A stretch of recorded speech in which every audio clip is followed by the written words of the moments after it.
Amen. You be seated. Shabbat shalom. Shabbat shalom. It's wonderful to be together, to hear all of your voices as we welcome Shabbat. And as Cantor Tisser said earlier, this is special Shabbat. Every Shabbat is special, but today we are celebrating, even though it's actually the 18th of Av, we're back a few days celebrating Tu B'Av, which has over the course of the years come to be thought of as time to celebrate love. Why is that? Because on Tu B'Av, according to the Talmud, it was one of the happiest days of the Jewish year. Tu B'Av and Yom Kippur. We usually don't think about Yom Kippur as particularly happy, but why was it happy? Because there were shidduchim, relationships were formed, love was created. On Tu B'Av in particular, we're told that women used to dress in white, and they would go out into the fields, and they would search out and find a mate. It says in the Talmud, the daughters of Jerusalem used to walk out in white garments, which they borrowed in order to not put to shame anyone who had none. So everyone was wearing white, everyone was welcome. They came out, the Talmud says, and they danced in the fields, exclaiming, "Young man, lift up your eyes and see what you will choose for yourself. Do not seek beauty, but seek a good family." So it's not just the outside that matters.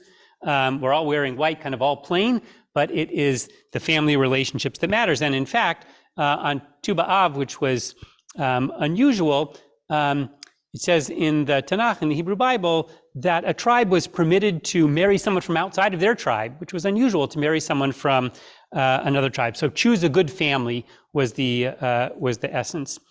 And even though Tu B'Av really didn't, in Talmudic times, become kind of a thing, it didn't become really its own holidays, it has been adopted, as I mentioned, kind of in secular Israeli society as a time to sort of celebrate love, sort of the equivalent of our Valentine's Day, with people buying flowers and chocolate and sending cards and having romantic dinners.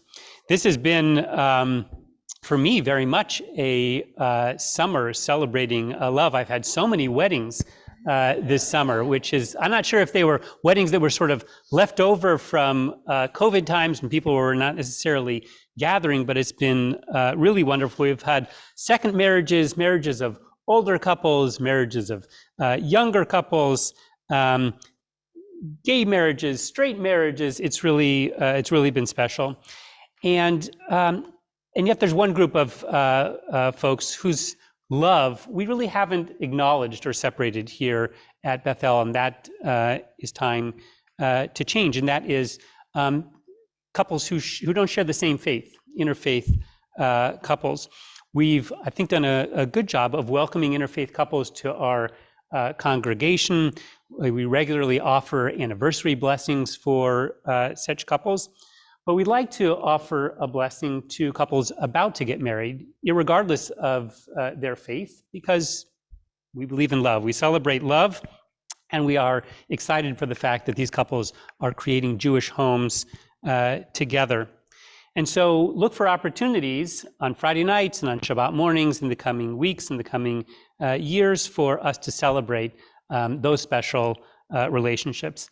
Shabbat is in of itself a time to celebrate love. It's considered to be the wedding between God and the Jewish people. That's why some people have the minhag, the custom of wearing white every Shabbat. And you know, there's this teaching that says that when the world was created, you know, Sunday had Monday, and Tuesday had Wednesday, and Thursday had Friday, and Shabbos was all alone. Shabbat felt alone. And so God says, I know, I have just the perfect mate for you, the Jewish people. Shabbat is a time to celebrate love. It's a time not to be alone. And for those who have partners, it's a wonderful time to reconnect. For all of us, partnered or unpartnered, it's a time to reach out and be with friends, to be with family, to be with community, and to all feel the embrace and the love of God. Shabbat shalom. Let's turn in our Sidurim to page 28, and let's rise for the Baruch Hu.